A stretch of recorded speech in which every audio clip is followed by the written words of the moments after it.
Ya, sebelum kita ke sana, seperti saya sampaikan bahwa ketika kita melakukan penilaian, maka sebenarnya pendekatannya itu sama untuk setiap jenis objek ya.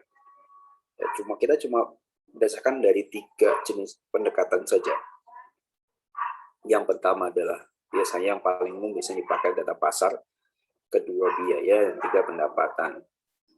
Tapi memang sebelum ke sana kita paham dulu apa itu objek yang kita nilai. Dalam hal ini kita akan belajar terkait dengan mesin dan peralatan. Maka ketika kita bicara mesin, kita harus pahami misalnya mesin itu apa sih gitu ya. Kalau dibilang di sini nilai mesin, kalau kita bilang nilai mesin merupakan konsep ekonomi untuk hubungan finansial antara mesin yang dijual pada mereka yang membeli dan menjualnya. Artinya seberapa kita menghargai suatu mesin. Kalau kita bicara misalnya kendaraan bermotor gitu ya, misalnya sepeda motor yang kita ambil, kita mau beli, nah maka nilainya itu konsep ekonomi tadi ya, tawar-menawar kita dan sebagainya sampai harga terbentuk. Ya. Nilai mesin bukan merupakan fakta tadi, makanya kalau kita tadi harga adalah suatu fakta ketika jual beli transaksi. Tapi kalau nilai mesin mungkin hanya suatu opini, karena memang kita harus menghasilkan suatu opini ya. Jadi itu yang perlu di garis bawahi. Maka di sana besar kemungkinan satu penilai dengan penilaian memberikan opini yang berbeda atas suatu manfaat ekonomi. Ya. Nah, kalau penilaian sendiri di sana, kalau lihat dia tadi memberikan estimasi dan pendapat. Jadi sekali lagi nilai itu bukan suatu fakta, ya, melainkan adalah suatu opini atas manfaat ekonomis, ya, dari sesuatu objek pada saat tertentu. Makanya nanti ada penetapan tanggal penilaiannya ya, sesuai dengan SPI dan peraturan yang berlaku. Jadi standarnya kita mengacu pada standar Indonesia. Peraturan berlaku biasanya kalau penilai DJKN yang ikut ada aturan-aturan DJKN, ada kalau pajak ada aturan-aturan terkait dengan perpajakan seperti apa. Jadi itu terkait dengan pilihan definisi untuk penilaian mesin peralatan, nilai dan lain sebagainya.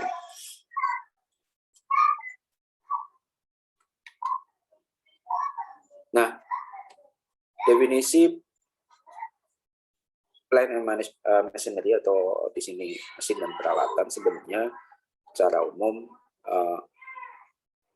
sebagai kalau misalnya Chris Derry bilang bahwa dia itu adalah suatu fixed asset di luar tanah dan bangunan ya.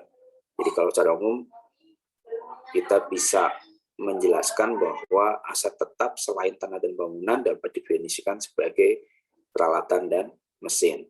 Nah, kalau di IVS, di International Valuation Standard, jadi item untuk plant dan equipment ya adalah suatu tangible asset yang biasanya dipegang oleh suatu entitas untuk penggunaan produksi atau manufaktur atau sebagai supply untuk pemberian barang dan jasa atau untuk dipinjamkan atau di-lease ya kepada orang lain ya, yang kemungkinan ya di sini yang diestimasikan atau mungkin diharapkan akan dipakai dalam suatu periode tertentu. Dalam kondisi seperti ini berarti sebenarnya peralatan mesin seolah-olah dia punya yang namanya umur ekonomis, tetap ada ya, nggak cuma tanah dan bangunan, tapi peralatan mesin juga punya umur ekonomis. Nah, mesin dan peralatan secara definisi ya tadi kan adalah aset berwujud selain dari realty. Realty artinya yang tadi ya tanah dan bangunan seperti itu. Makanya aset yang dimiliki di mana seperti dia masuk bangunan khusus ya misalnya. Karena tadi kalau dibilang kadang ada machinery yang memang melekat pada tanah dan bangunan. Nah, dalam kodifikasi BMN juga sama. Itu juga sama. Awalnya elevator atau lift dan sebagainya itu yang melekat pada bangunan itu menyatu nilainya dengan bangunan itu sendiri. Tapi pada akhirnya ada kodifikasi yang memisahkan antara lift, elevator dengan bangunan. Jadi bangunan itu bisa dipisahkan dalam kodifikasi di BMN. Nah, efeknya apa? Pada waktu penilaian maka dia nggak masuk dalam penilaian bangunannya, tapi penilaian atas peralatan dan mesin. Jadi itulah yang menjadi pertimbangan. Dan memang secara ini bisa secara umum kalau kita misalnya elevator dan sebagainya itu sebagai peralatan mesin yang melekat pada gedung, kita bisa ganti ganti. Tapi apakah langsung menambah bangunan atau enggak itu yang menjadi diskusi sendiri di penilaian ya. Artinya dengan pemisahan kodifikasi yang ada di BMN, jadi memungkinkan kapitalisasi pada bangunan tidak perlu dilakukan akibat dari pembelian lift atau mesin lift atau elevator. Sebentar.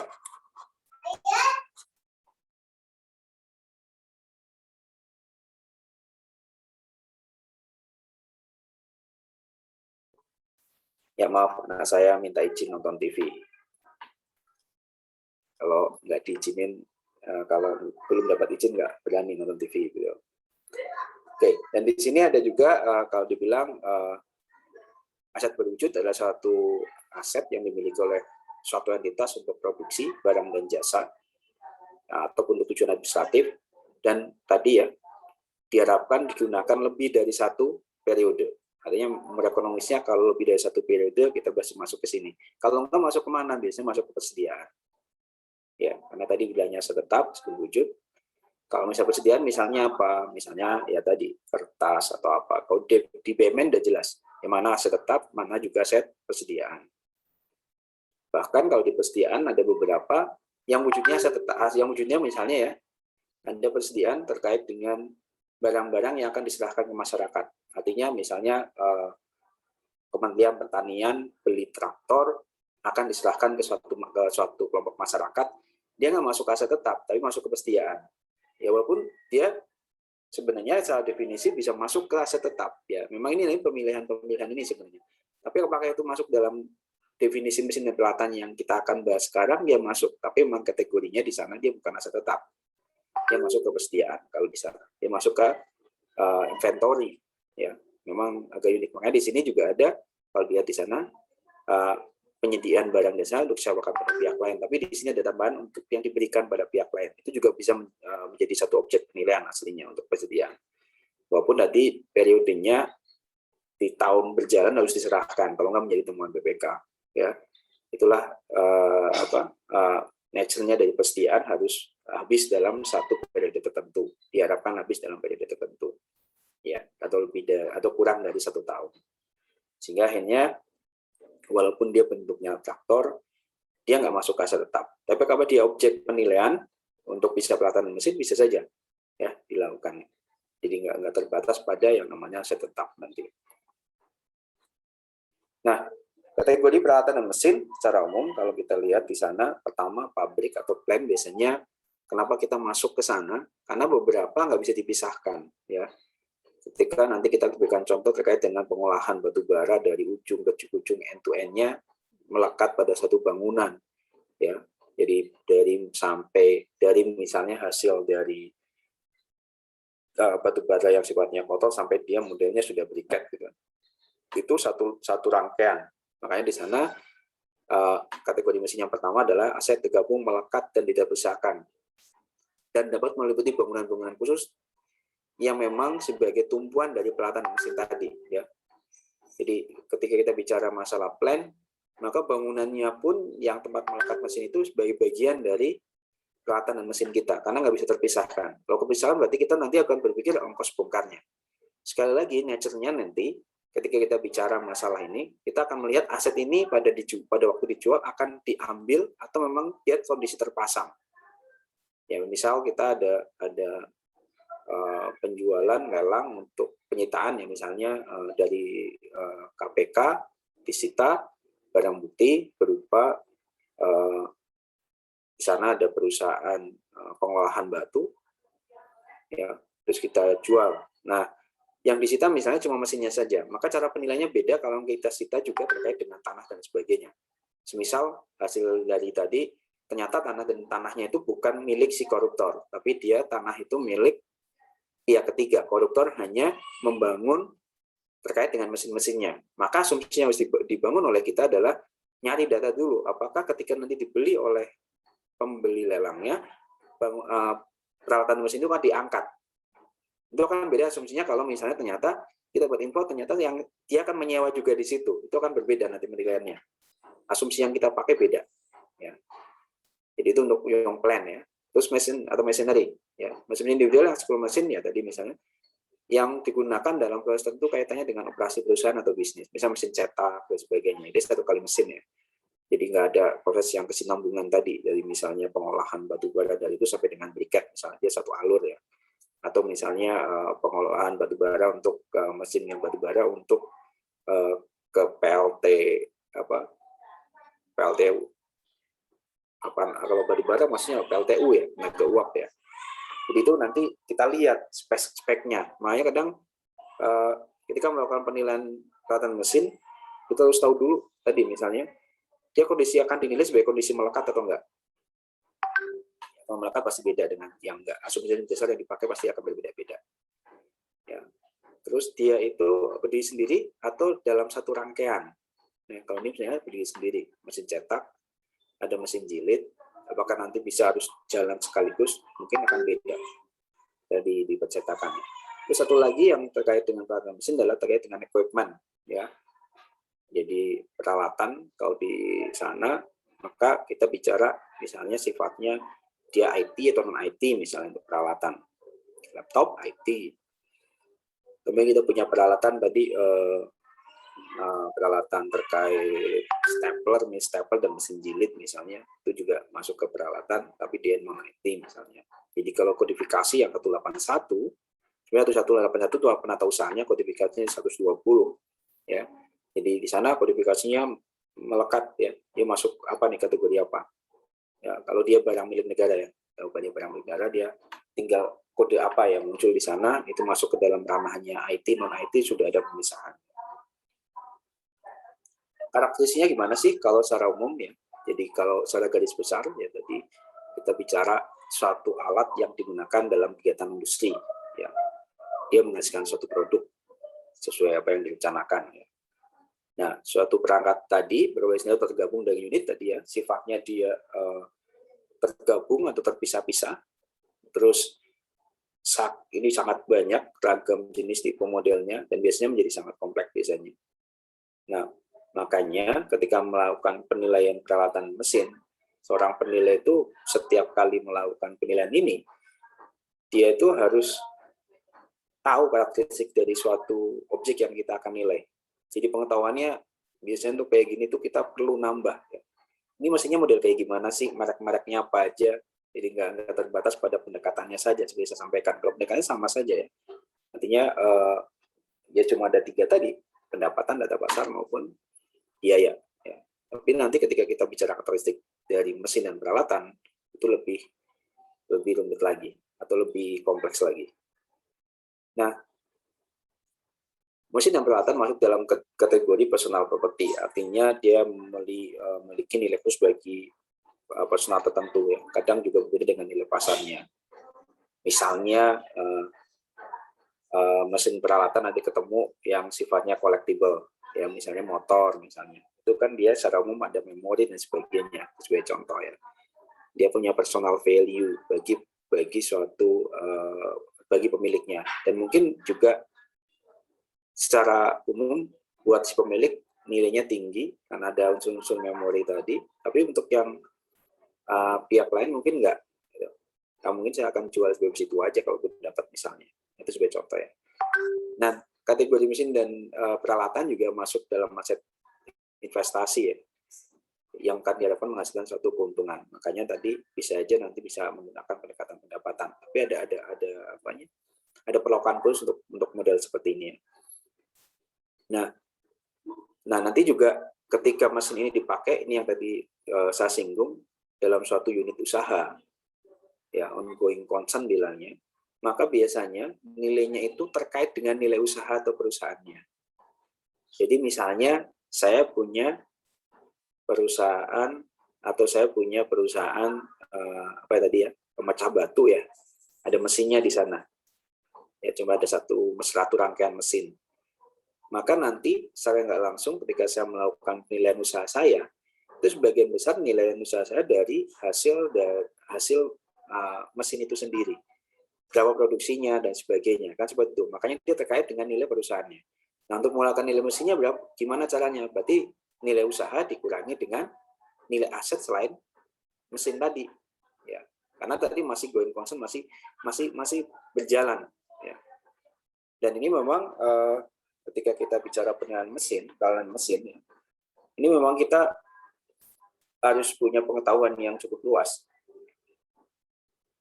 Ya tadi misalnya mungkin kalau saya sudah update dari sekarang, misalnya ketika mungkin ada pertanyaan dari adik, oh Pak Edi kalau ini gimana caranya?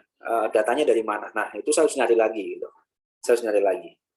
Setiap kali ketemu mesin yang unik, bahkan tadi mesin percetakan, mesin jilid, mesin pesawat, mungkin server yang berkembang, ya. Kita jadi data pribadi itu sedikit susah kadang. Ya misalnya kalau di dunia IT misalnya, kita punya merek-merek, misalnya ada Solaris untuk server, ya Solaris, IBM, ya Microsoft misalnya. Itu mungkin secara spek sama saja, tapi nanti beda misalnya, ya. Sebagai contoh, kemarin misalnya untuk IBM dengan Solaris itu. Nah, IBM dengan Solaris dengan jumlah kecepatan yang sama misalnya, dengan jumlah license yang dibutuhkan nanti kemungkinan akan beda antara Solaris dengan IBM. Misalnya kita pakai server ini dengan untuk database Oracle misalnya. License walaupun secara speknya sama, seolah ini berapa giga dan sebagainya, yang sini juga sama, mungkin ukurannya bukan giga, tera ya. Tapi mungkin license yang dibutuhkan untuk yang sini butuh cuma 10 license, yang sini bisa 2 kali lipatnya. Nah, kita harus pahami itu. Ya, kita harus pahami itu. Makanya kadang banyak yang miss. Ya, tadi saya sampaikan sebagai contoh pertama, ya. Saya temu pipa, ya. Yang satu menganggap pipa ini udah retak secara perminyakan, sudah nggak bisa dipakai sama sekali. Sudut pandang pipa yang akan digunakan sebagai usaha di bidang perminyakan, dia tidak bisa digunakan sama sekali, sehingga penjualannya kita anggap sebagai penjualan scrap.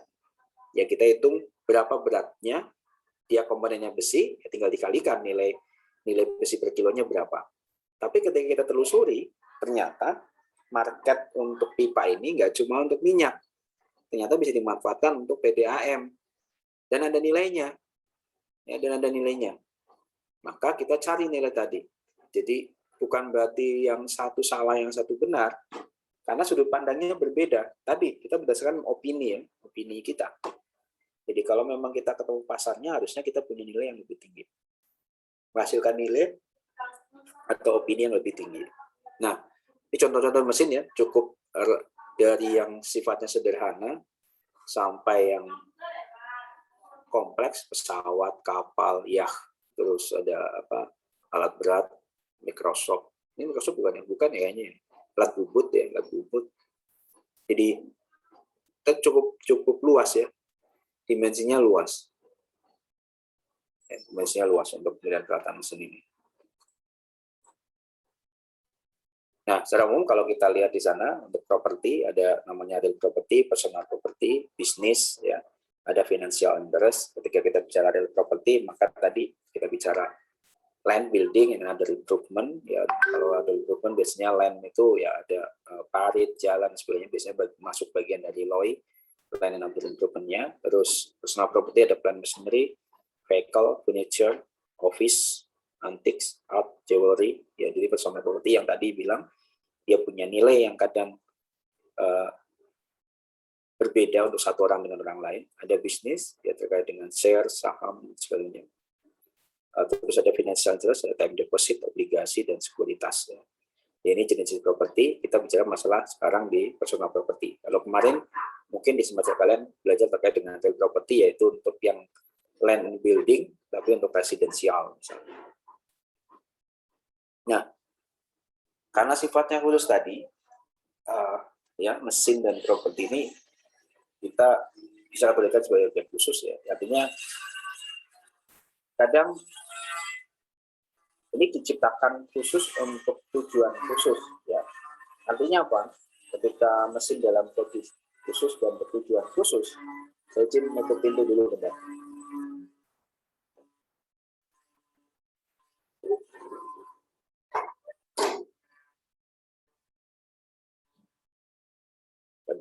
padahal saya udah di lantai 2 ya, harusnya nggak ada gangguan, ternyata ada suara dari luar.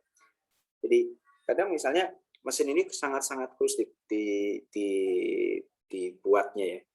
Sebagai contoh nih ya, mesin yang dipakai oleh teman-teman kita ya di project MRT ya, itu kan khusus banget ya mesinnya.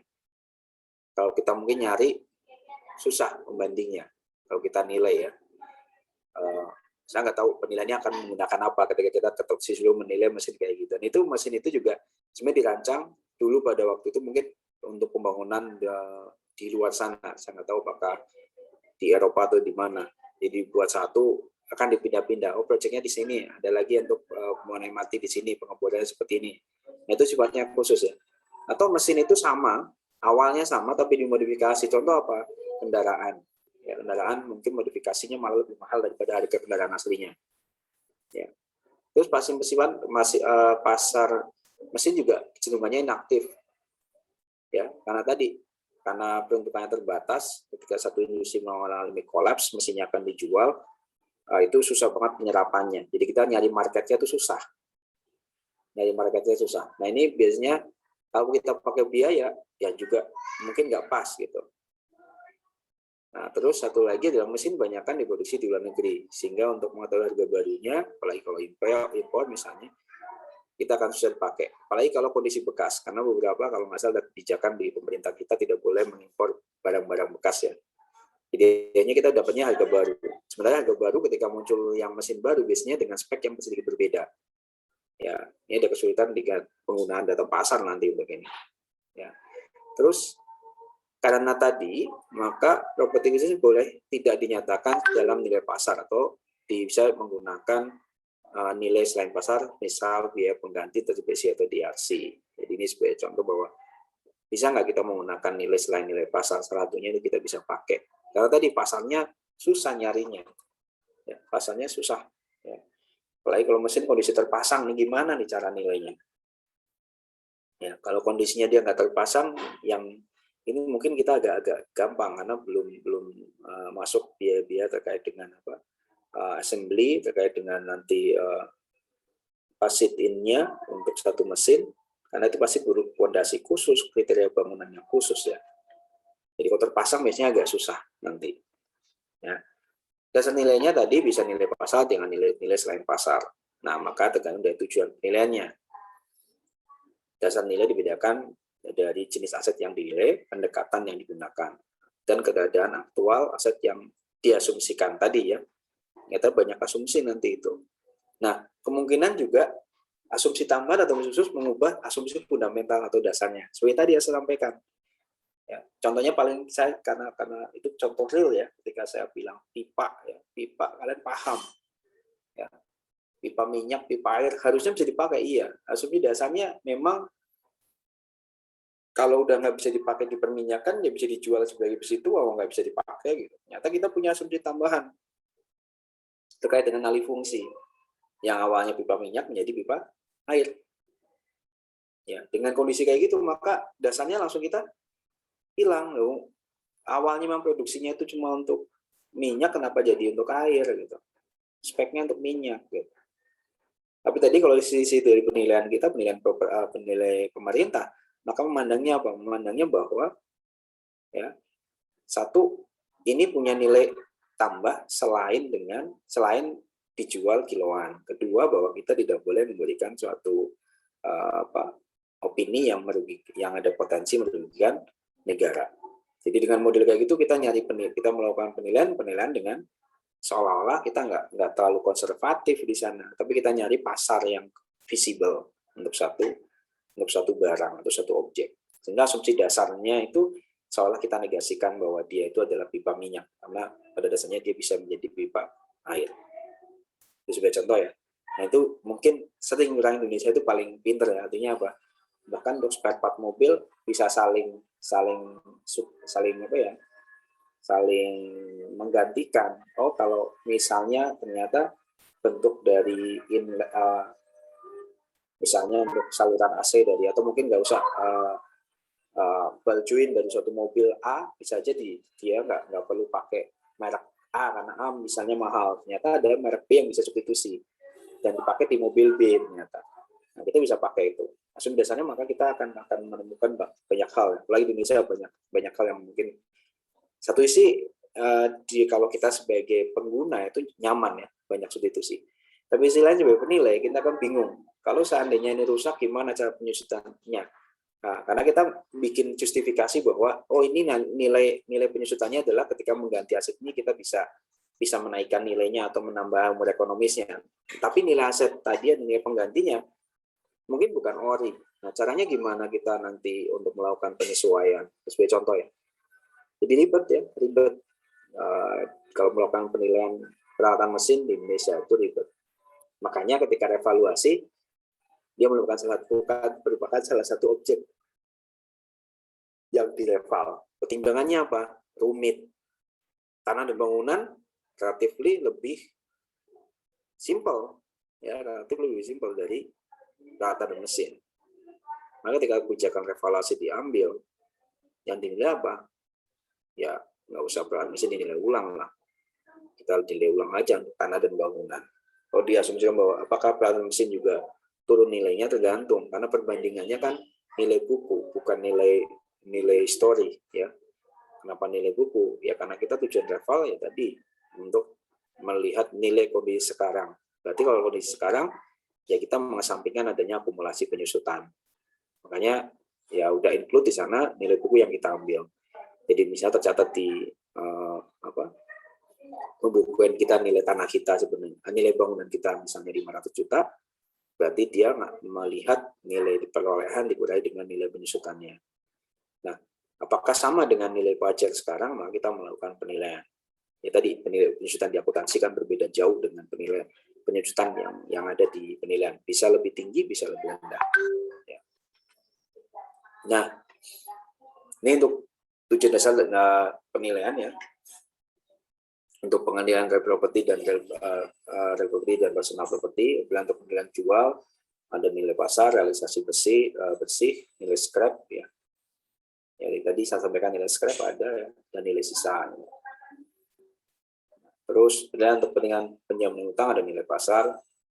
Terus penilaian untuk pelaporan keuangan di private atau objek nilai pasar untuk penggunaan yang ada ya SIS-nya di situ, ya ongoing concern di situ. Nilai dalam penggunaan dan nilai wajar ya itu salah satu penilaiannya. Ini kok 135 ya, 123 harusnya. Nah, dalam asumsinya misalnya pertama salah satunya bisa dipakai ya kalau misalnya sudah satu kesatuan utuh bisa begitu dan tidak sifatnya in situ insight-nya itu di situ ada. Kayak tadi sampaikan juga terkait dengan bangunannya, pondasinya itu masuk ya. Terus peralatan dinilai di tempat dengan asumsi bahwa bisnis dihentikan atau likuidasi, bisnisnya dihentikan. Ya, artinya jadi dia itu kita tadi yang sedang berjalan, dia di situ, dia posisinya melekat pada ini, tapi yang kedua itu bisnisnya akan dilikuidasi. Jadi yang pertama itu bisnisnya masih berjalan, tidak ada proses likuidasi. Yang kedua ada proses likuidasi. Yang ketiga apa? Harus dipindahkan dari kondisi di sana. Jadi kita perpisahkan. Nah ini asumsinya kan berbeda-beda. Makanya di sana ada terkait dengan ini terpasang atau belum terpasang misalnya. Jadi ketika kita bicara baik yang terpasang maupun terpasang ataupun yang sudah terpasang namun dianggap dipisahkan, ini harus bisa menjelaskan keadaan tersebut termasuk komponen yang termasuk dan tidak termasuk dalam penilaian serta metode penilaian yang diterapkan. Jadi misalnya tujuannya kita dapat surat tugas penilaian tadi, penilaian misalnya terkait dengan mesin pengolah batu gitu kan. Nah kondisinya tadi karena penilaian pemerintah ada saja yang misalnya karena memang dia bisnis masih berjalan tapi disita oleh negara bisnis itu.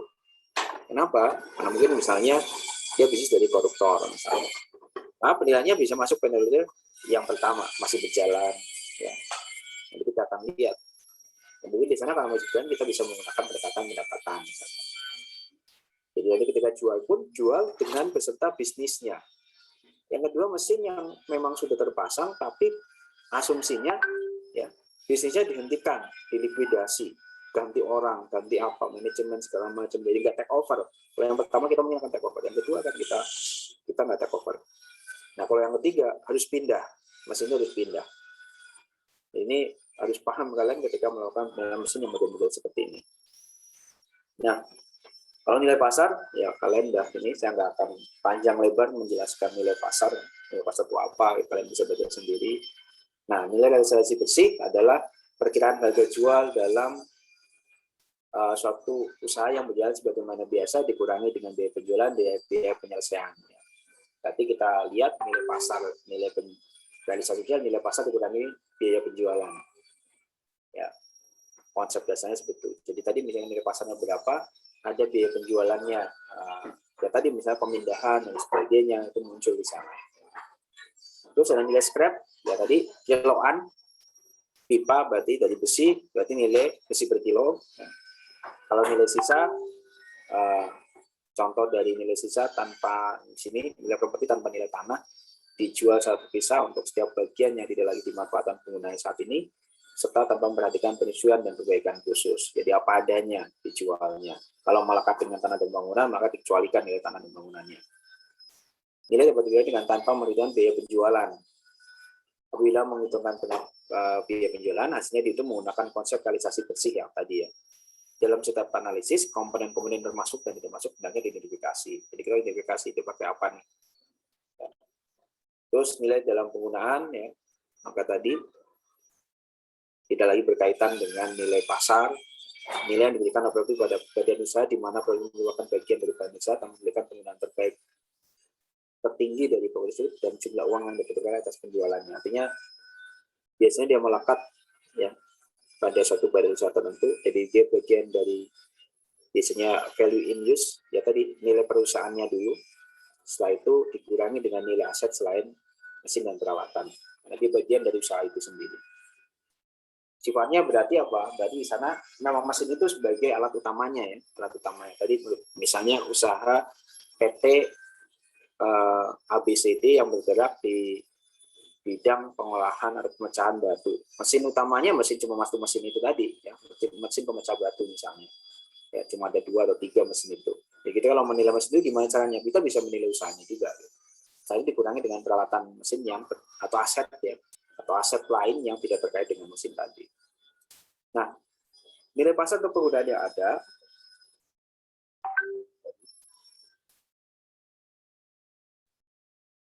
nilai pasar dari aset yang kelanjutan di asumsi bahwa tersebut dapat dijual di pasar terbuka untuk penggunaan yang ada saat ini. Tapi tetap sesuai dengan definisi nilai pasar tanpa menentukan penggunaan yang ada, menggambarkan penggunaan tertinggi, jadi dia tidak melihat ya, penggunaan tertinggi dan terbaik dari aset tersebut. Karena memang untuk mesin ya susah karena dia sifatnya sudah definitif. Mesin pemecah batu nggak bisa misalnya dipakai untuk pemecah intan misalnya.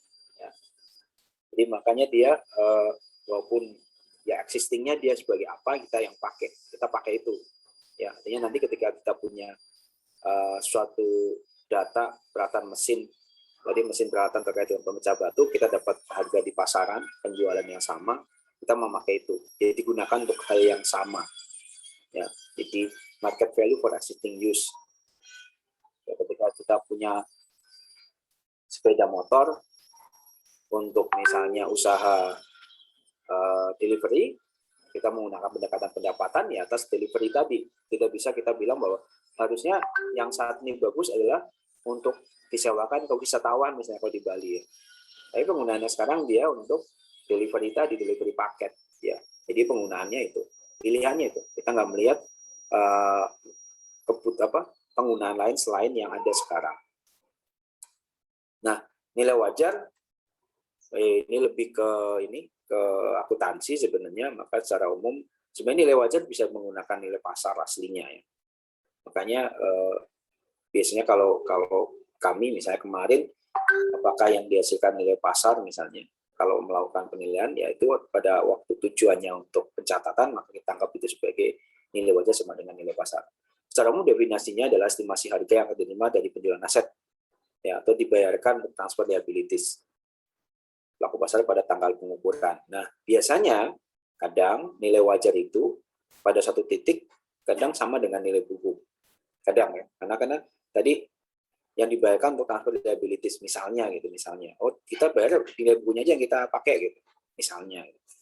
Makanya di sini definisi nilai wajar sesuai dengan definisi pada PSAK 68, ya, di mana dalam SPI definisi nilai wajar untuk tujuan pelaporan keuangan adalah sesuai dengan persyaratan standar akuntansi yang berlaku. Jadi kita harus melihat ya, standar akuntansinya seperti apa sih gitu. Nah, jenis-jenis peralatan mesin secara umum ada mesin produksi, mesin perkakas, alat berat, transportasi, dan sebagainya. Kalian bisa baca ya. Contoh-contohnya nanti kalian juga balik sendiri dengan satu persatu. Nah, ini hafalannya. Perkakas apa aja. Dan mungkin masih banyak di luar sana yang nggak masuk, belum masuk sini. Lanjut lagi, ini contoh-contohnya ya. Mesin produksi, ini contoh apa ini? Palm oil mill ya. Untuk minyak kelapa sawit ya, palm oil. Alat berat, ada oil refinery plant. Terus apa lagi? Mesin peralatan, mesin, contoh-contohnya, pengembangan mesinnya. Bisa mungkin menjelaskan satu persatu ya, ada ya. Oke. Jadi secara umum pengenalan pertama adalah seperti itu untuk peralatan dan mesin. Mungkin kita buka sesi tanya jawab dulu. Silakan kalau ada yang bertanya. Ya. Mohon izin Pak, izin bertanya. Silakan Mas.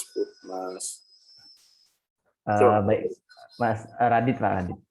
Ya Mas Radit, silakan Mas Radit. Baik, terima kasih atas kesempatan yang diberikan. Pak, saya mau bertanya, karena tadi Bapak menilai dan Bapak menjelaskan bahwa mesin dan peralatan itu kan tangible asset, Pak ya. Cuma kan tidak menutup kemungkinan juga bahwa untuk mengoperasikan peralatan atau mesin itu kan ada software yang diinstalasi di dalam mesin atau peralatan tersebut, Pak ya. Jadi kan software itu kan juga intangible. Nah, apakah kita dalam menilai mesin dan peralatan ini itu sekaligus juga menilai intangible-nya itu, Pak? Atau kita pisahkan untuk mendapatkan nilai dari mesin dan peralatan tersebut, Pak? Terima kasih, Pak. Ya, pertanyaan bagus, Mas Radit. Jadi memang saya paham, misalnya tadi saya juga nyinggung masalah server ya. Server juga di sana di dalamnya ada license dan lain sebagainya ya. Jadi memang kalau kita bicara mesin dan peralatan, ya, tadi saya bilang cukup kompleks di sini, sangat kompleks ya. Makanya ketika kita bicara mesin dan peralatan, dan kita misalnya menggunakan data pasar, kita tinggal kalau misalnya apakah masuk ke dalam tangible-nya juga masuk kita nilai juga, ya bisa seperti itu. Caranya dengan apa? Ya kita nyari, misalnya tadi, apakah misalnya license sama non license. Contoh server, license atau non license. Kita masukkan dalam mana? Dalam penyesuaiannya nanti. Pada akhirnya sebenarnya itu include harusnya, ya. Karena mesin itu tadi dia dipakai dalam proses produksi. Artinya yang kita nilai adalah mesin yang siap untuk dipakai produksi. Ya. Nah, nanti ketika kita melakukan pendekatan data pasar semisal, atau mungkin pendekatan biaya tapi memperhatikan data pasar yang ada. Ya kita bandingkan ya, misalnya sekarang kita punya data pembanding yang sifatnya masih baru mesinnya. Ya. Masih baru mesinnya. Ternyata mesin kita menggunakan software yang lama. Maka mungkin di sana penyesuaiannya juga akan gede di penyusutan fungsinya, ya. Karena secara umum tadi softwarenya udah ganti, ada keusangannya, ya. Itu yang harus dipahami. Jadi kalau dibilang apakah masuk ke dalam softwarenya, harusnya masuk karena kondisinya kondisi produksi.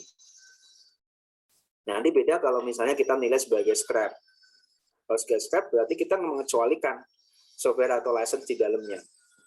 Jadi memang unik ya kalau mesin mandangnya seperti apa sih gitu. Ini yang jadi isu, kalau mesin model kayak gini apakah masuk software-nya apa enggak. Kalau mesinnya kita nilai sebagai scrap, maka harusnya dia nggak menilai software-nya juga nggak menilai ya, nggak dinilai sama kita. Tapi kalau dia sedang berjalan, maka sebenarnya penilaian kita adalah include. Kenapa saya bilang include? Ya jelas, karena mesin itu kita anggap masih aktif, data pembanding kita seperti apa. Jadi untuk menilai mesin itu apakah termasuk mesin peralatan mesin dan termasuk dengan softwarenya, kita lihat, kita satu pandang kita apa nih, sebagai mesin yang masih berfungsi atau tidak. Kalau mesin sebagai mesin yang berfungsi, maka kita memandang bahwa intangible asset atau software yang di dalamnya include. Tapi kalau kita menilainya sebagai mesin yang tidak berfungsi atau apalagi sebagai scrap, ya, maka kita akan menganggap bahwa itu tidak termasuk atau mungkin kita abaikan software yang di dalamnya. Ya, tadi pengabaiannya juga kita melihat bahwa mungkin ya karena memang sudah usang gitu, sudah usang untuk ininya, sudah usang untuk softwarenya, bisa seperti itu. Jadi bisa dua-duanya, tergantung konteksnya nanti, penilaiannya seperti apa. Makanya positioning kita dalam melakukan penilaian itu yang akan menjadi pertimbangan selanjutnya. Jadi nggak selamanya bahwa apakah termasuk ke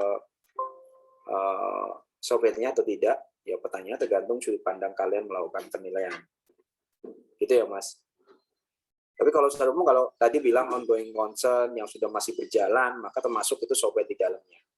Ya, include langsung. Ya kalau enggak, ya kita nggak bisa mengasumsikan mesin itu masih berjalan ya. Tapi kalau misalnya kita menganggap bahwa mesin itu dijual sebagai scrap, maka kita sebenarnya menegasikan bahasa softwarenya. Gitu Mas. Baik Pak, terima kasih Pak atas penjelasannya. Yang lain silakan. Izin bertanya Pak. Boleh Mas Bahana, silakan. Saya bertanya mengenai yang tadi asumsi dalam menilai mesin yang masih dalam satu rangkaian dengan misalkan dengan tanah atau bangunannya gitu ya Pak. Kan tadi kita bisa sebagai seorang monitor harus melihat dua sisi ketika apakah mesin itu dinilai sendiri, maksudnya tidak bersama dengan tanahnya gitu Pak. Dan yang kedua adalah jika dinilai bersamaan dengan instalasi dan tanah bangunannya seperti itu Pak. Nah yang saya tanyakan adalah apakah nilai maksudnya ketika ingin dinilai bersama dengan tanahnya atau in situ gitu Pak, itu tinggal menambahkan nilai pasar dari tanahnya atau nanti bisa lebih akan ada penyesuaian nilainya lagi gitu Pak. Misalkan ketika dinilainya sendiri, maksudnya tidak bersama dengan tanahnya, itu kan sudah menghasilkan nilai. Ketika ingin menilai dengan include dengan tanahnya, apakah tinggal menambahkan dengan nilai pasar tanahnya atau nilainya bisa berbeda gitu Pak? Nanti berdasarkan nilai mesinnya itu apakah berbeda gitu Pak? Terima kasih Pak. Oke, terima kasih Mbak Ana. Jadi yang dibilang in situ tuh sebenarnya yang dimaksudkan tuh bukan tanahnya, tapi konstruksinya. Lebih ke konstruksinya, bukan nilai tanah. Jadi perlu dipahami lebih konstruksinya. Kalau dibilang tanah bangunan, maksudnya ke bangunannya, melekat ke bangunannya. Tapi memang satu titik, kalau mesin penilaian in situ itu artinya gini, mesin itu ketika penilaian in situ tidak perlu ada tadi nilai terkait dengan biaya penjualan, pembongkaran dan sebagainya. Karena anggapannya bahwa dia akan tetap di situ ya dan tidak berpindah. Ininya kalau dia berpindah, pastikan secara konstruksi harus dipisahkan semua ya. Ya, harus dipisahkan semua. Kalau dibilang nilainya gimana disatukan dengan nilai tanah? Ya enggak, tetap dalam pelaporan kita buang nilai tanah sekian, nilai bangunan sekian, nilai bangunan sekian, nilai mesin sekian. Kalau dari ini ya, dari penilaiannya. Tapi tidak memunculkan biaya-biaya yang lain. Ya, tapi kalau kita menilai peralatan dan mesin itu nanti, jadi mesinnya itu nggak ada pengurangan. Jadi misalnya nilai tanah adalah 1 juta, nilai bangunannya adalah misalnya 500, nilai mesinnya adalah 250. Ya, nilai mesin 250 itu dengan asumsi dia masih intact dengan tanah dan bangunan. Tapi kalau misalnya kita suruh menilai mesin, tapi harus keluar dari tanah dan bangunan itu misalnya ya, maka nilai 250 yang kita hasilkan ini harus dikurangi dengan apa? Biaya bongkar, kira-kira pembuatan konstruksi yang diperlukan mesin untuk produksi misalnya, itu juga kita harus tambah atau kurangi dari nilai 250. Sehingga hasil penilaian yang kedua itu bukan 250, tapi mungkin cuma 125. Makanya tadi dibilang nilai pengganti bukan nilai pasarnya. Ya, dengan biaya yang ada tadi kita kurangkan. Kenapa? Karena untuk berfungsinya mesin harusnya dia melekat pada fondasi tertentu, struktur bangunan tertentu. Ya. Jadi tetap nilai tanahnya, kita nggak include nilai tanah ke dalam nilai mesin, enggak. Tapi kita anggap mesin ini tidak dikurangi dengan biaya-biaya ketika dia dipindahkan. Jadi benar-benar nilai mesin saja tanpa ada pengurangan atau penambahan yang lain. Jadi tetap harus ya, ketika kita bicara penilaian mesin, kita misalnya memisahkan dalam satu kesimpulan tersendiri, itu biasanya saya tetap membuat 3 tadi ya. Secara konstruksi dia berapa nilai, secara tanah dia berapa nilainya. Tapi ketika misalnya kasusnya adalah mesin itu akan dipindahkan atau mungkin tidak lagi di situ, maka saya harus mengurangi nilai mesin tadi. cara nilai wajarnya dia berapa, nilai pasarnya berapa, dikurangi dengan nilai yang tadi. Karena harus dibawa ya, pembelinya harus membawa mesin itu, bukan membeli langsung di situ dan diterapkan di situ. Makanya ada konsep tadi yang pertama atau kedua ya, yang mesin itu dalam konsep dia dipakai atau dia itu sedang berjalan, yang kedua likuidasi dan kita bisa take over semuanya. Nilai mesinnya akan berbeda dengan yang ketiga yang harus diambil. Jadi nilai tanahnya masuk include? Enggak, sebenarnya enggak masuk, tapi dengan asumsi bahwa dia intact dengan nilai tanah. Artinya ya nggak apa-apa, taruh situ aja mesinnya, karena nggak ngeluarin cost lagi, nanti si pembeli nggak ngeluarin cost lagi. Jadi kalau misalnya kita jual mesin dan peralatan ya, karena dunia kayak gini, terus kita anggap cuma nilai wajarnya sekian gitu, kita tidak mempertimbangkan itu, nanti yang beli malah nggak mau biasanya, pasarnya nggak ada, karena dia harus ngambil ya, harus ngambil. Sementara dia harus menyiapkan dulu konstruksi dan sebagainya. Maka kita bisa ngambil asumsi penyesuaiannya apa? Oh, berarti kalau kita data pasar, penyesuaiannya adalah nilai bangunannya tadi, nilai fondasi dan sebagainya yang diperlukan dalam untuk membuat mesin itu berproduksi. Ya, karena pasti tujuan mesin tadi untuk apa? Salah satunya untuk produksi. Jadi itu yang memang harus dipahami ya. Jadi bukan nilainya tanah yang dimasukin ya, Mbak ya. Bukan nilai tanah yang dimasukin, tapi lebih kepada mesinnya, nilai pasarnya nggak ditakutik gitu. Karena dia stay di situ. Oke, yang lain Mbak Hana, ada jelas nggak kira-kira jawaban saya? Jelas Pak, terima kasih Pak. Izin bertanya Pak. Ya, silakan. Misalkan ya Pak, dalam suatu ruangan untuk mining gitu Pak, kan ada rig mining, terus habis itu biasanya ada AC gitu Pak. Nah, setahu saya kalau AC ini kan kalau misalkan dia melekat sama properti, jadi hitungannya dia bukan lagi personal property tapi real property ya Pak. Nah, nanti waktu pas penilaian untuk AC ini dia masuk ke maksudnya tuh gabung ke unit mesin dengan rig mining itu, atau dia hitungannya masuk ke penilaian untuk properti tersebut Pak. Misalkan propertinya kayak residensial, nah dia itu masuk ke penilaian mesin untuk rig mining itu atau untuk ke penilaian yang properti residensial itu Pak? Ya. Ya, untuk AC memang juga unik di standarisasi kita di standarisasi BUMN ya, Badan Milik Negara dalam sektor pemerintahan itu bisa menyatu dengan rumah atau bangunan, bisa juga terpisah. Tapi pandangan saya ketika dia memang mau, jadi kalau saya biasa nilainya mau seperti apa nih, gedung dan peralatan mesin seperti apa, bisa satukan bisa enggak. Tapi prinsip saya adalah misalnya kita mau menilai bangunan yang sifatnya AC-nya sentral, maka saya mau nggak mau memakai bahwa dia itu intact dengan bangunannya. Ya, jadi dia intact dengan bangunannya. Jadi ketika saya melakukan penilaian bangunannya, saya tambahkan lagi biaya pada waktu instalasi untuk AC-nya atau berapa nilainya, dan itu langsung kita include di dalam nilai bangunannya, melekat ke nilai bangunannya. Tapi misalnya kayak kategorinya misalnya AC pada rumah dinas biasanya nggak menggunakan AC sentral, dia menggunakan AC yang sifatnya split ya, maka saya bisa pisahkan. Ya, saya bisa pisahkan. Itu tergantung sudut pandangnya seperti apa.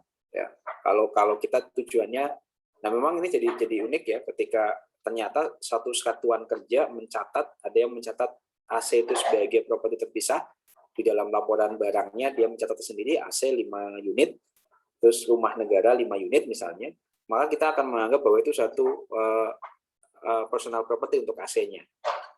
Tapi ada beberapa yang memang mencatatnya langsung sebagai pada waktu dia pengadaan bangunan, dia include nilai AC dalam nilai bangunan pada waktu pencatatan. Maka mau nggak mau pun saya mengikut itu. Artinya di sana itu satu hal yang wajar ketika suatu bangunan ada AC-nya. Itu tergantung kadang pencatatannya. Itu tergantung pencatatannya tujuannya seperti apa. Itu mungkin kalau saya. Jadi memang aturan bakunya saya kurang paham. Tapi selama ini memang bisa dipisahkan kalau kita standarisasi BUMN ya, mengacunya ke standarisasi BUMN. Karena itu sebagai besar barangan dinilai saya adalah BUMN, itu bisa dua memang. Bisa terpisah, bisa enggak. Kalau di BUMN, dasarnya apa? Ketika melakukan penilaian, maka dasarnya adalah dasar pencatatannya dia seperti apa. Simpelnya seperti itu. Tapi kalau di luar gimana? Nah, itu yang menjadi isu. Jadi kalau secara umum, selama dia mencatatnya sebagai AC terpisah dengan rumah, ya, atau AC terpisah dengan bangunan, maka saya harus menggunakan tadi, karena pasti digunakan nilai AC-nya berapa, nilai bangunannya berapa yang dibutuhkan itu. Tapi ketika terjadi sebagai satu kesatuan, maka mau nggak mau juga kecenderungannya saya akan pada waktu kesimpulan nilai, maka saya akan menginclude nilai AC tersebut dalam propertinya, ya, dalam propertinya. Jadi pada waktu penentuan NRC, saya masukin juga terkait dengan komponen peralatan mesin yang masuk ke dalam tanah dan bangunan. Karena kita anggap benar-benar melekat. Ya. Jadi kalau gampangnya, kalau di penilaian pemerintah, tergantung pencatannya seperti apa. Sebagai AC sendiri, karena ada kodifikasi AC, satunya lagi bangunan, satunya lagi melekat pada bangunan. Ya, itu juga sama berlaku untuk punya mesin lift segala macam. Ternyata kalau kita pelajari kodifikasi di dalam BMN, itu juga ada yang melekat ke bangunan, ada yang nggak melekat ke bangunan. Nah, itu jadi isu juga sebenarnya. Ya, kenapa nggak terstandar gitu. Tapi kalau saya, lihat aja di laporannya dia terpisah atau enggak. Kalau selama dia terpisah, maka bisa saya melakukan penilaian terpisah.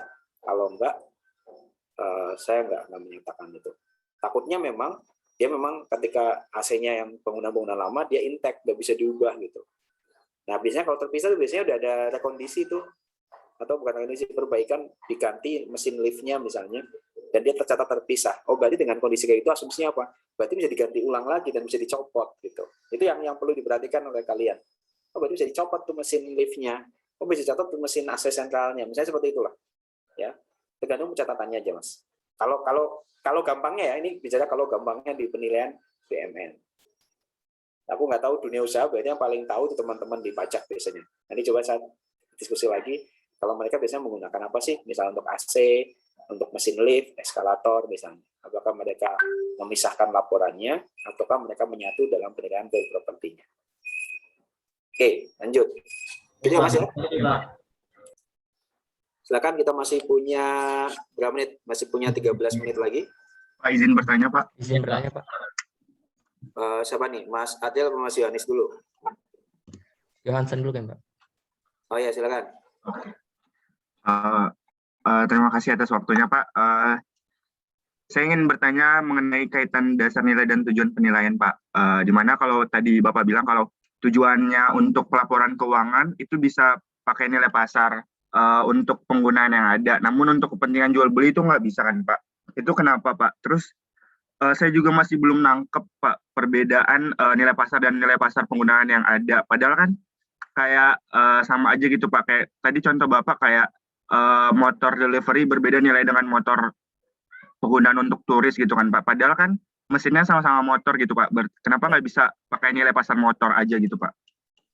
Ya, karena tadi, ya sebenarnya gini, pada waktu kita bicara motor delivery dan motor turis, sebenarnya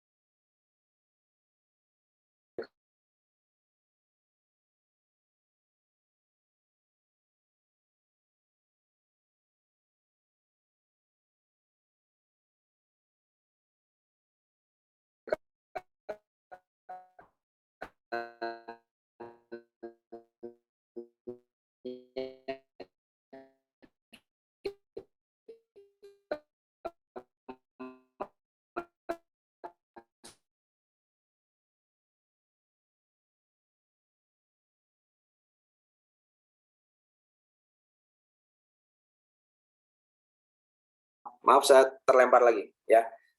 Jadi takutnya tadi ada nilai yang memang melekat pada bisnis yang ada. Takutnya itu. Ya karena memang ketika ongoing proses, ongoing bisnis, dia udah settle, mesinnya kita kurangin, pada waktu dia pengadaan lagi, nilainya akan berat ya. Kita sebagai pengusaha akan menilai suatu ini, wah berat nih jadinya. Ya. Makanya oh berarti yang penggunaan yang ada sekarang saja sebagai satu package misalnya. Jadi sebagai motor sebagai ini dan motor sebagai ini. Kecuali tujuannya kita pasarkan memang dalam kondisi yang tadi satuan. Ya, artinya apa? Motor ini likuidasi, makanya dibilang tadi, kalau likuidasi akan beda lagi. Kenapa? Ya karena dijual udah walaupun ini misalnya kalau usaha udah nggak jalan, ya kita jual sebagai pasaran, dan itu pasti akan turun juga nilainya. Kenapa turun? Karena tadi misalnya untuk delivery dia nggak memperhatikan lagi yang namanya, kalau memang ongoing proses, dia memperhatikan lagi logo-logonya dan sebagainya, benar nggak? Tapi ketika dijual untuk umum, ada logonya, ada apanya ya, atribut-atribut yang mendekat, yang mungkin diidentikan dengan suatu perusahaan delivery atau mungkin ojek online gitu. Pasti kita ingin menghapus itu kan. Nah, dengan atribut yang tadi pasti secara personal, kalau kita menjadi suatu properti personal, bukan lagi melekat pada suatu usaha, kita akan mengubah pinginnya ini jadi yang umum aja. Maka kecenderungannya nih, kalau kita melihat harga lelang atau mungkin harga jual dari mesin-mesin atau peralatan mesin X dari suatu usaha dan dijual secara satuan, bukan dalam usaha yang sama gitu, itu biasanya kan harganya lebih rendah. Ya, ada anggapan misalnya mobil operasional dia banyak dipakai untuk jalan-jalan dan sebagainya. Makanya kalau kita mau beli mobil-mobil ini pasti akan lebih murah. Mobil taksi Bluebird dengan kondisi yang sama misalnya pasti akan lebih murah dari mobil kondisi yang lain. Benar nggak? Nah, ini tapi kalau misalnya saya take over Bluebird, maka Bluebird menghargai mobilnya apakah sama? Enggak, karena dianggap dipakai untuk kondisi yang sama juga. Maka ketika tujuannya adalah take over, kita tidak lagi mengurangkan tadi biaya untuk membuat catnya diubah jadi hitam. Enggak, karena justru menjadi kerugian. Kalau kita usahanya misalnya mau take over, ya mau take over, maka tadi harus sedikit lihat peralatan dan mesin ini tujuannya untuk apa. Jadi kadang ada penilaian peralatan mesin yang sifatnya individual, ada yang dalam satu package. Package dengan apa? Dengan usahanya. Itu yang saya sampaikan bahwa nggak linear, nggak sama untuk tadi. Makanya kalian juga benar-benar ketika melakukan penilaian model kayak gini harus yakin, oh ini saya menilainya seperti apa, apakah ini nanti tujuannya akan saya jual satuan kemungkinan di pasarnya, ataukah gelondongan dengan bisnisnya atau enggak. Contoh tadi yang terkait dengan perusahaan yang koruptor disita oleh KPK masih berjalan misalnya, sebenarnya usahanya bisa dijual. Dan satu pertimbangan harga jualnya kan pasti harga peralatan mesin yang ada di dalamnya. Kalau kita menggunakan cost gitu kan. Tapi kalau kita menggunakan pendapatan, maka kita fokusnya pada cash flow dari suatu perusahaan itu sendiri. Jadi gitu, Mas. Kalau kenapa kok bisa beda-beda ya, karena memang tadi ternyata kejadiannya sebagai sudut pandangnya kadang kita memandangnya sebagai calon pembeli ini gimana mandang suatu barang gitu. Kalau pembelinya individual pakai masuk ke ranah real property, tapi kalau penilainya dia itu sifatnya tadi take over bisnis, menilai peralatan mesinnya itu nggak bisa pakai sebagai konsep yang real property personal property, tapi lebih ke real property kita borongan tadi. Jadi nilainya bisa aja nanti nilai kendaraannya akan berbeda dengan nilai kendaraan yang kalau kita jual secara perorangan ya, karena dia udah masuk ke ranah yang berbeda. Mungkin itu sih kalau jawaban singkat saya. Baik Pak, terima kasih Pak. Oke, Mas Adiel, satu kali lagi ya. Setelah itu tanya ada ini, silakan Mas Gar. Ya, baik Pak, terima kasih atas kesempatannya. Izin bertanya Pak, sebenarnya pertanyaan mirip sama pertanyaan tadi sebelumnya, tapi untuk saya bagian premis asumsi dalam penilaian mesin kan, kalau misalkan ada perusahaan yang sedang going concern sama likuidasi, itu kan nilai mesinnya nanti bakal beda kan ya Pak. Nah, tapi kalau misalkan untuk yang bagian misalnya perusahaan yang untuk dihentikan atau likuidasi ini dihentikan kan Pak, biasanya perusahaan itu ada yang strateginya ada yang dihentikan secara sementara atau emang dihentikan karena perusahaan itu valid atau tidak mampu membayar hutang atau sebagainya. Nah itu Pak, kalau misalkan misalnya dalam perusahaan itu dua-duanya punya sebuah mesin atau peralatan yang sama, kita menilai kedua perusahaan tersebut, yang satu perusahaan berhenti karena strategi berhenti sementara, yang diharapkan antisipasinya misalkan untuk beberapa tahun ke depan bisa lebih benefit. Yang kedua itu perusahaan yang memang berhenti karena valid. Nah itu nilai mesinnya itu bagaimana Pak? Terima kasih Pak. Jadi kalau model kayak gitu sudut pandangnya cuma ada satu sebenarnya. Perusahaan itu sebenarnya apakah tetap boleh berjalan atau enggak? Pertanyaan boleh berjalan atau enggak. ketika dia tetap boleh berjalan, maka kita bisa menganggap dia bukan sebagai real property karena dia bukan personal property, tapi bagian dari real property suatu perusahaan. Ya, karena perusahaan itu masih punya kesempatan untuk hidup. Beda misalnya perusahaan itu memang tidak diperbolehkan lagi untuk jalan. Misalnya dengan aturan bahwa sebagai contoh ya, ada usaha-usaha yang kalau nggak salah, yang biasanya itu ada yang dia itu di pemukiman terus dia ada cerobongnya, atau dia punya usaha apa saya nggak tahu tuh. Mungkin ada cerobongnya, ada mesin-mesin di dalamnya. Saya nggak tahu usaha apa, saya lupa.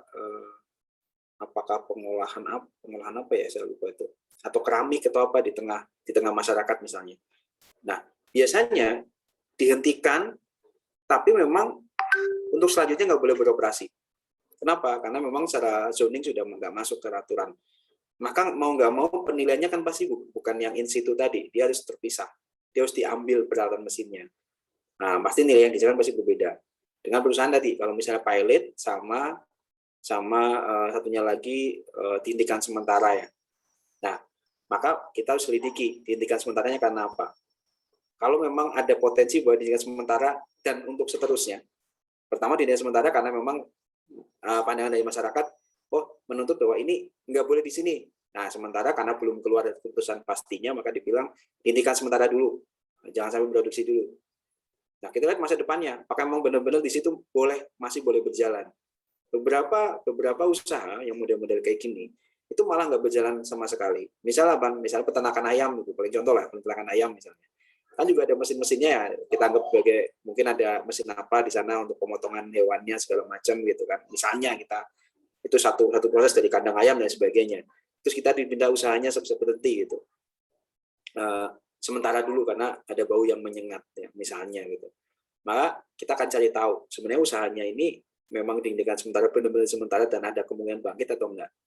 Ketika misalnya ada kemungkinan dia bangkit ya, dan secara ini probability-nya cukup tinggi, maka bisa kita pakai asumsi bahwa dia itu hanya sebenarnya pakai asumsi yang satu atau dua ya. Artinya dia bisa ongoing, sebenarnya masih ongoing, cuma sementara saja, nunggu permasalahannya reda, atau memang benar-benar dia itu tidak boleh sama sekali. Jadi itu akan mengakibatkan hitungan kita berbeda. Jadi antara likuidasi biasanya kan karena permasalahan yang sifatnya klasik ya, hutang dan lain sebagainya. Tidak ada kaitan dengan yang namanya perizinan ataupun apa ya. Jadi kemudian kalau likuidasi lebih kita secara umum memandang bahwa asumsi perusahaan masih bisa berjalan gitu.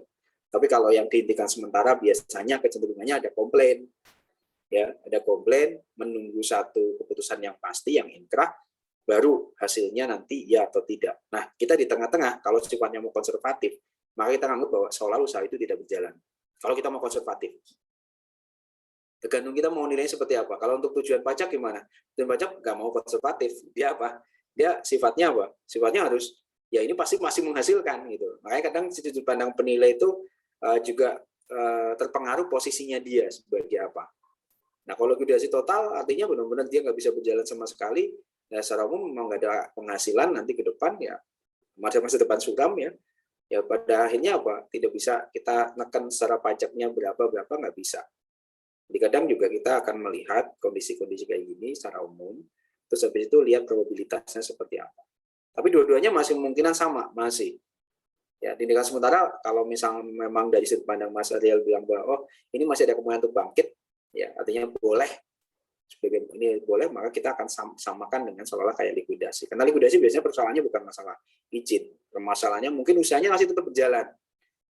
Cuma misalnya terlilit utang terus dituntut oleh satu pemegang utang untuk dipilotkan misalnya, ya usahanya masih berjalan sebenarnya gitu, masih berjalan misalnya mungkin masalah manajemen modalnya nggak masuk dan sebagainya. Jadi mungkin itu Mas Adrian. Oke, baik Pak. Ini Terima kasih Pak. Ya pas ya 9.30 kita. Nah masih banyak pertanyaan nggak apa-apa. Nah kalau memang modelnya kita kayak gitu nggak apa-apa, saya nggak akan berbanyak ke presentasi, jadi kalian nanti bisa baca materi-materinya. Saya akan berikan link Google-nya untuk materi pertemuan kedua dan seterusnya, sehingga nanti kalian bisa pelajari di sana.